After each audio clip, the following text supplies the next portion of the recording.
El cine de oro nos vendió la perfección. Trajes de seda que jamás se arrugaban. Maquillajes impecables bajo luces que ardían como hornos. Sonrisas brillantes que ocultaban secretos incómodos. Galanes que parecían esculpidos en mármol. Divas inalcanzables envueltas en auras de elegancia imposible. Pero la cámara, esa cómplice discreta, solo capturaba lo que convenía mostrar. Lo que quedaba fuera de cuadro era otra historia. Una historia que olía distinto. Que sudaba verdad. Que respiraba humanidad cruda y sin filtros. Detrás de esos vestidores cerrados con llave, entre pasillos de estudios cinematográficos donde la gloria se fabricaba toma tras toma, circulaban rumores en voz baja, comentarios que los maquillistas murmuraban con disimulo, confesiones que los técnicos de sonido soltaban entre risas nerviosas después del último corte, gestos de incomodidad que las actrices de reparto fingían no sentir cuando compartían escena. Porque resulta que algunos de esos íconos que hoy veneramos como dioses del celuloide tenían un detalle muy humano, muy terrenal, muy aromático. Sudor que el desodorante nunca conoció. Alientos que competían con los reflectores por protagonismo. Vestuarios que se reciclaban día tras día sin ver agua ni jabón. Perfumes que en lugar de disimular, declaraban guerra química. Hoy en Archivo Extra, abrimos el camerino que nadie quería abrir. Te contamos quiénes fueron esas leyendas del cine mexicano que, según testimonios de quienes trabajaron codo a codo con ellos, dejaban una huella olfativa tan memorable como su talento en pantalla. ¿Estás listo para conocer el lado más humano, más incómodo, más real de tus estrellas favoritas? Suscríbete a Archivo Extra y activa la campanita, porque aquí revelamos las historias que el glamour intentó enterrar bajo capas de maquillaje y mentiras piadosas. Respira hondo. Esto va a oler a verdad. Pedro Armendáriz. Pedro Armendáriz era la masculinidad encarnada. El macho que México necesitaba en pantalla. Rostro tallado en piedra. Voz que retumbaba como trueno lejano. Mirada que atravesaba el celuloide y se clavaba directo en el alma del espectador. Era el héroe indiscutible. El revolucionario. El ranchero de honor intocable. El hombre que no se doblegaba ante nada ni nadie. Pero fuera de cámara, Pedro imponía de otra manera. De una manera que las actrices y los técnicos recordaban con una mezcla de respeto profesional y profunda incomodidad nasal. Según relatos que circulaban entre bambalinas, Pedro Armendáriz consideraba el desodorante un invento extranjero, un producto para hombres débiles que no confiaban en su propia esencia. Eso afemina, decía con convicción absoluta. Prefería su aroma natural, ese olor que según él era señal de hombre trabajador, de piel auténtica sin químicos que la enmascararan. El problema, claro, es que ese olor natural se multiplicaba exponencialmente bajo los reflectores gigantes de los estudios. Bajo trajes de charro que pesaban como armaduras. Bajo jornadas de 14 horas filmando escenas de acción en pleno verano mexicano. Documentos de la época mencionan que actores y actrices que debían grabar escenas íntimas con él preparaban su sistema respiratorio con anticipación. Trabajar con Pedro era una prueba de resistencia actoral, confesaba entre risas un camarógrafo veterano en entrevistas recuperadas de los archivos. Tenías que actuar amor, pasión, deseo, mientras aguantabas la respiración como buzo profesional. Las escenas de besos eran especialmente memorables. No por la química romántica que desplegaban en pantalla, sino por la resistencia pulmonar que exigían detrás de ella. Pedro Armendáriz fue un gigante del cine mexicano. Una leyenda que conquistó Hollywood. Un actor cuyo talento nadie puede negar. Pero en los sets donde se forjó su gloria, todos sabían una verdad incómoda. Acercarse a Pedro Armendáriz requería más que talento actoral. Requería estómago de hierro y pulmones entrenados. ¿Y esto era solo el comienzo? Espera a conocer al siguiente. Antonio Aguilar. El charro de México. Sombrero ancho. Pistolas plateadas. Caballo noble. Voz que cantaba a la patria con devoción religiosa. Antonio Aguilar era México montado a caballo, galopando entre polvo, honor y rancheras eternas. En pantalla era la estampa perfecta. El héroe rural que nunca fallaba. El hombre que defendía la justicia con puño firme y corazón limpio.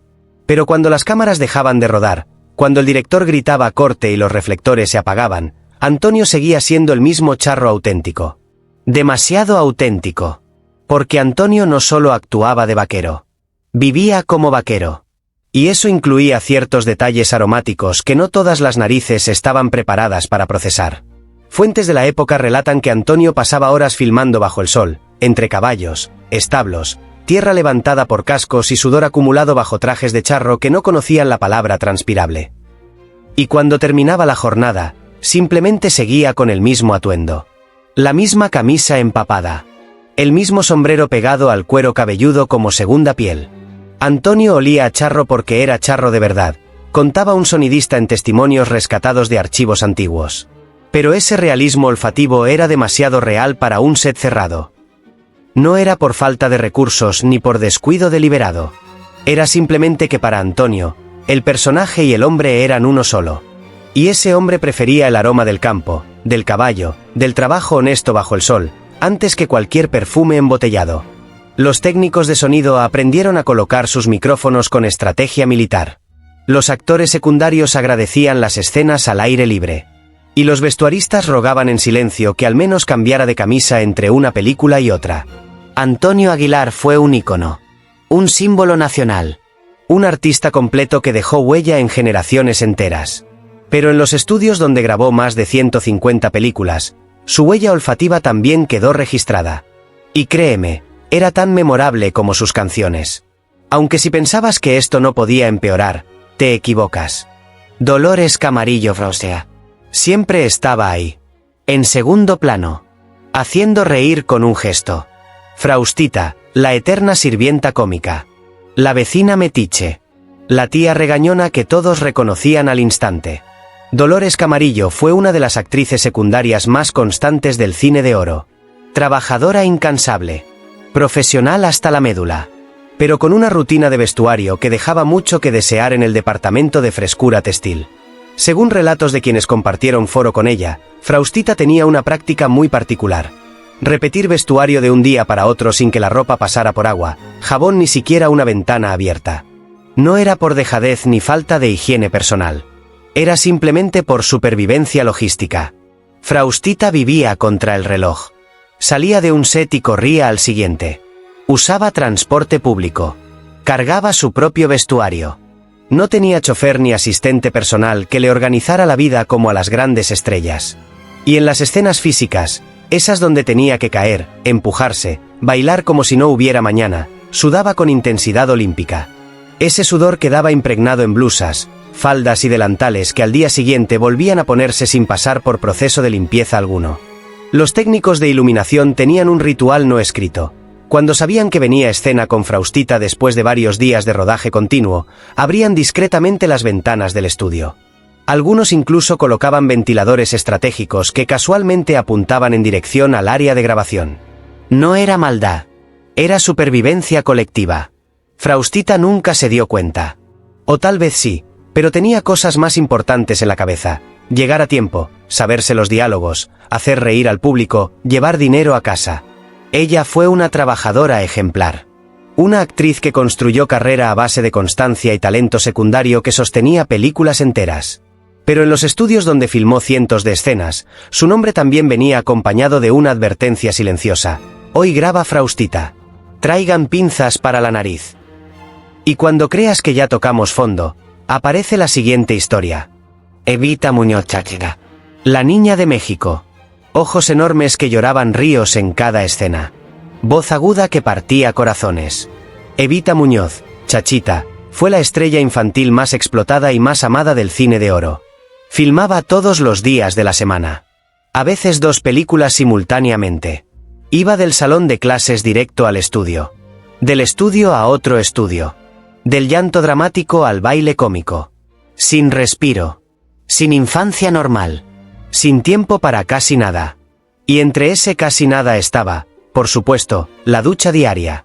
Relatos de vestuaristas de aquella época mencionan que Chachita llegaba al foro con el uniforme escolar todavía puesto, sudada del camino bajo el sol implacable de la Ciudad de México, con la mochila al hombro y apenas minutos para cambiarse, maquillarse y entrar a cuadro. No había tiempo para ducharse. Apenas para respirar.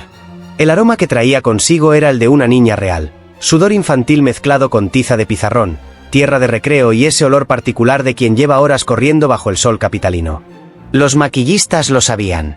Los directores también. Pero nadie podía pedirle más. Era una niña con agenda de adulto. Con responsabilidades económicas de jefa de familia. Con jornadas laborales que habrían quebrado a cualquier actor maduro. Entonces simplemente aprendieron a trabajar rápido. Maquillaje express. Vestuario en segundos. Y a rodar antes de que el aroma a niña real recién llegada del mundo exterior se hiciera demasiado evidente en el set cerrado. Nadie la juzgaba. Todos la admiraban. Porque Chachita no solo actuaba con profesionalismo adulto. Sobrevivía con dignidad de titán. Su olor a sudor infantil era, en el fondo, el aroma de la injusticia. De una industria que exprimió su infancia sin piedad. De un talento explotado hasta el límite. Evita Muñoz fue una leyenda. Una actriz que dio todo desde niña. Y si su aroma no era el de las revistas de glamour, era porque su vida tampoco lo era. Pero la lista continúa, y ahora vienen los casos que nadie esperaba. Luis Aguilar. El gallo Giro. El charro simpático. El galán relajado que no necesitaba poses de revista para conquistar pantalla. Luis Aguilar tenía ese carisma natural, esa risa fácil, esa manera de actuar como si estuviera platicando con amigos en el portal de su casa. Y precisamente esa actitud relajada se extendía a todos los aspectos de su vida, incluida, por supuesto, su rutina de higiene personal. Según testimonios de quienes trabajaron cerca de él, Luis Aguilar no era exactamente fan de las duchas diarias. Consideraba que el cuerpo también necesitaba conservar su olor natural, que lavarse demasiado quitaba defensas, que la piel debía respirar sin jabones agresivos. Además, tenía otra costumbre que ponía nerviosos a los vestuaristas: repetir ropa interior como si fuera uniforme de batalla. «Está buena la que traigo», respondía con sonrisa despreocupada cuando le ofrecían prenda limpia. «No más dale una sacudida y listo». El problema es que esa sacudida, por más entusiasta que fuera, no era suficiente para eliminar capas de sudor acumulado durante jornadas de filmación bajo trajes de charro que atrapaban calor como invernaderos portátiles. En escenas de acción, cuando Luis tenía que montar a caballo, rodar por el suelo o pelearse a puñetazos bajo el sol mexicano, el aroma que despedía era tan auténtico como su actuación. Demasiado auténtico para narices delicadas. Los actores secundarios aprendieron a mantenerse a distancia prudente entre tomas. Los técnicos de continuidad agradecían las escenas exteriores con viento natural. Y las actrices que debían besarlo en pantalla rezaban por tomas rápidas y edición misericordiosa. Luis Aguilar fue un grande. Un actor querido. Un símbolo del cine ranchero con corazón. Pero en los camerinos donde se quitaba el sombrero y colgaba las pistolas, su presencia aromática también se quedaba flotando como recuerdo persistente. Y si crees que ya no puedes sorprenderte más, espera lo que viene. Carlos López, el Chaflán. Risa contagiosa. Timín cómico perfecto. Carlos López, conocido como el Chaflán, era el secundario que salvaba películas enteras con un gesto, una mueca, una frase en el momento exacto. Siempre disponible, siempre puntual, siempre con el mismo traje. Literalmente, el mismo traje, porque el Chaflán tenía un problema de apego material con su vestuario característico. Lo usaba día tras día, semana tras semana, a veces filmación tras filmación, sin que la prenda visitara lavandería o siquiera una palangana con agua jabonosa. El traje que tanto lo caracterizaba en pantalla era casi una extensión de su piel. Y como toda piel, acumulaba historia. Sudor de escenas cómicas. Manchas de comida de sketches. Polvo de sets mal ventilados. Todo eso convivía en las fibras de una tela que gritaba auxilio en silencio. Los vestuaristas intentaban quitárselo entre películas, pero el Chaflán se resistía como niño defendiendo su juguete favorito. Al final, solo cedía cuando el olor ya competía con su presencia escénica. Y luego estaba el aliento. Ese era capítulo aparte. Documentos de la época sugieren que antes de decir su primera línea en escena, el Chaflán ya había hecho retroceder a medio equipo técnico con una exhalación que mezclaba café viejo, tabaco fuerte y misterios digestivos sin resolver. No era por maldad ni descuido consciente. Carlos vivía entre sets, cantinas, camerinos improvisados y giras eternas por teatros de provincia. En ese torbellino de trabajo sin pausa, la higiene quedaba al final de la lista de prioridades. El Chaflán hizo reír a generaciones. Fue pieza clave de comedias inolvidables. Pero en los foros donde grabó, también dejó otra huella. Una que los ventiladores tardaban horas en dispersar. Aunque pensabas que las mujeres del cine de oro eran diferentes, ¿verdad? Pues, Sara García, la abuela de México, la matriarca eterna. Doña Sara García fue el símbolo de los valores tradicionales, de la familia mexicana, de ese amor incondicional envuelto en delantal y regaños con cariño oculto. Todos la querían en pantalla, pero no todos querían estar en su camerino. Porque Doña Sara, precisamente por ser tan apegada a las tradiciones, también aplicaba esa filosofía a su rutina de higiene personal. Y sus tradiciones venían de una época donde bañarse diario se consideraba peligroso para la salud. Según relatos de maquillistas y peinadoras que trabajaron con ella, Sara García evitaba el baño cotidiano porque creía firmemente que el agua constante debilitaba los huesos, enfriaba el cuerpo y abría las puertas a enfermedades. En su lugar, usaba el método antiguo, pañitos con agua tibia, vinagre, alcohol y ungüentos caseros que su madre le había enseñado décadas atrás. Una mezcla de remedios de botica vieja que generaba un aroma muy particular. Su camerino era reconocible a metros de distancia. Olía a pomada de árnica, eucalipto, alcanfor, mentol y esa fragancia indefinible de medicinas de otra época. Una nube medicinal que la seguía como aura protectora. Quien tenía que maquillarla sabía que el reto no era solo retocar el rostro de la abuela más querida de México. Era aguantar respirar en medio de esa farmacia ambulante que despedía vapores terapéuticos con cada movimiento. En escenas donde debía abrazar a los protagonistas, la dirección pedía tomas rápidas. No porque doña Sara actuara mal, sino porque su esencia herbal podía resultar abrumadora en planos cerrados y prolongados. Sara García fue adorada por millones. Una actriz de talento incuestionable. Un ícono nacional que trascendió generaciones. Pero en el foro, más de uno la amaba con las ventanas bien abiertas y un pañuelo discretamente colocado cerca de la nariz. Y si pensabas que las divas glamorosas eran la excepción, prepárate. Lilia Prado. Escándalo en movimiento. Caderas que desafiaban la censura. Vestidos que parecían pintados sobre la piel. Lilia Prado era la atrevida, la sexy, la que caminaba por el set como si cada paso fuera coreografía de cabaret. Siempre perfectamente maquillada. Siempre ajustada en vestuarios que desafiaban las leyes de la física y la moral de la época. Y siempre, empapada en perfume. Pero no perfume ligero. No aroma sutil de dama elegante. Lilia se bañaba en fragancia. Se sumergía en Chanel como quien se zambulle en alberca olímpica. Creía que más era mejor. Que el perfume debía anunciar su llegada antes que su sombra. Y vaya que lo lograba. El problema surgía cuando esa cantidad industrial de fragancia se combinaba con los elementos del set. Focos gigantes que calentaban como soles artificiales, vestuarios de telas gruesas que atrapaban calor, set cerrado sin ventilación adecuada. El resultado era una bomba aromática. Sudor más Chanel número 5 elevado a la enésima potencia. Una guerra química involuntaria que dejaba mareados a técnicos, actores y hasta las mismas cámaras. Lo curioso es que ese olor se quedaba impregnado en todo. En los sillones donde se sentaba. En los camerinos que visitaba. Hasta en el vestuario de otras actrices que tenían la mala fortuna de usar el mismo espacio después de ella. Cuando Lilia terminaba de grabar, había que ventilar el estudio completo. Recordaba un asistente de dirección en entrevistas de archivo. No por el calor, por la nube tóxica de perfume que dejaba flotando como legado. Lilia Prado fue belleza pura, sensualidad cinematográfica, un ícono de feminidad que marcó época. Pero en los sets donde desplegó ese magnetismo, también dejó otra marca, una que los sistemas de ventilación tardaban horas en procesar. Y ahora vienen los dos casos finales, los más inesperados. Fernando Soto Mantequilla. Siempre ahí. Siempre simpático. Siempre haciendo reír con su cara de bonachón y su timín impecable. Fernando Soto Mantequilla fue el mejor amigo del protagonista en cientos de películas. Pero cuando se apagaban las luces, cuando se cerraban las puertas del foro, la realidad olfativa de Mantequilla dejaba de ser tan simpática. Tenía fama de ser tan desaliñado como carismático. Repetía vestuario con una naturalidad que desconcertaba a los encargados de continuidad. Su camisa tenía más horas de rodaje que él mismo, decían los técnicos entre risas incómodas. Y lo del baño diario era más bien baño semanal. O quincenal. O cuando la situación lo ameritara según su propio criterio, que era bastante flexible. Durante jornadas largas de filmación, el sudor se le acumulaba en capas geológicas. El maquillaje hacía lo que podía, pero había límites que ni el mejor polvo de arroz podía cubrir. Entre toma y toma, su silla quedaba marcada. Su toalla se volvía advertencia biológica.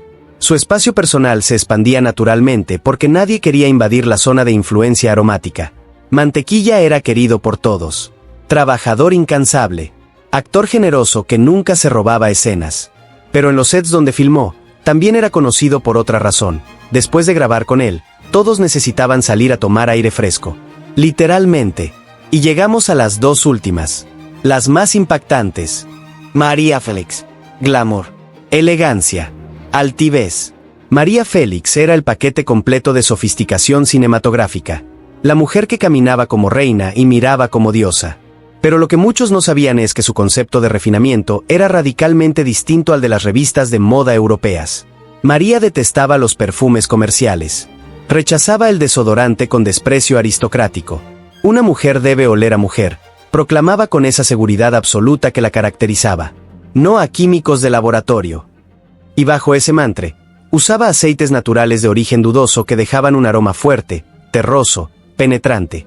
Una mezcla de esencias que pretendían ser sofisticadas pero que en sets cerrados generaban efectos inesperados. En escenas con vestuarios pesados, maquillaje grueso y luces infernales, el combo era explosivo. Su esencia natural se potenciaba hasta niveles que desafiaban la resistencia nasal de técnicos veteranos. Había quienes decían que la presencia de María era tan intensa como su personalidad. Y lo decían literalmente. Esa mezcla de sudor perfumado con aceites misteriosos creaba una firma olfativa que nadie podía definir del todo. Solo sabían que después de grabar con María Félix necesitaban salir a respirar aire puro, porque la doña brillaba en pantalla con luz propia. Pero también dejaba su esencia pegada en cada set como territorio marcado. María fue leyenda viviente, ícono de belleza y poder femenino. Pero en los foros donde construyó su mito, también construyó otra reputación. Una que los ventiladores industriales intentaban dispersar sin mucho éxito. Y finalmente, la última. Ninón Sevilla. Fuego caribeño. Caderas que desafiaban las leyes de la gravedad. Ojos que prometían peligros deliciosos. Ninón Sevilla fue la reina absoluta del cabaret cinematográfico. Y también fue la enemiga declarada del desodorante.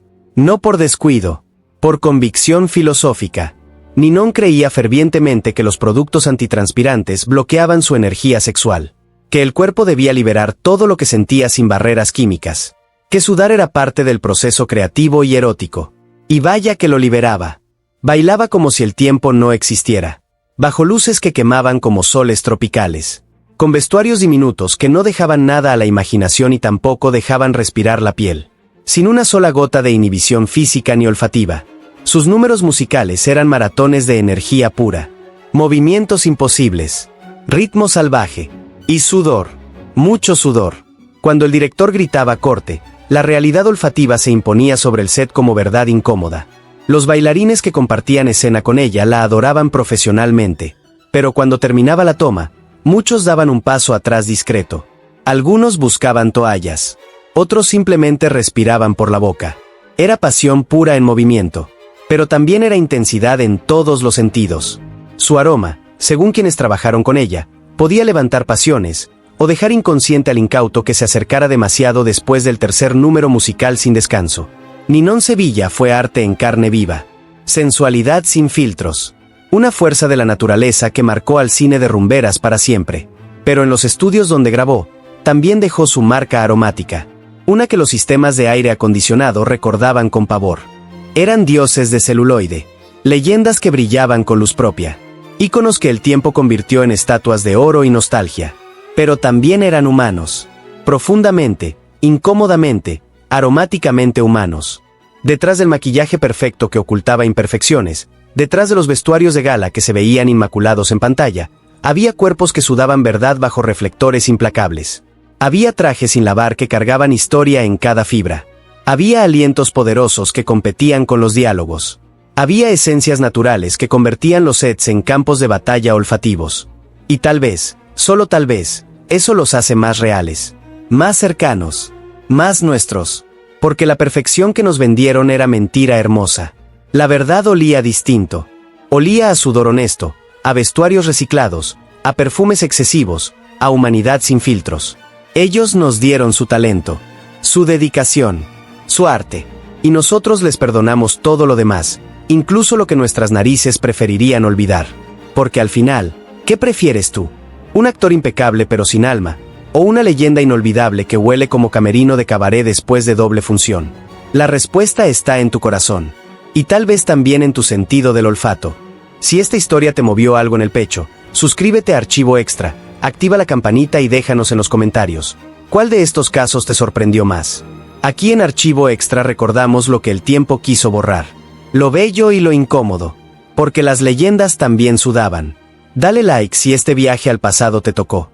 Nos ayuda a seguir contando historias que merecen ser recordadas, aunque huelan diferente.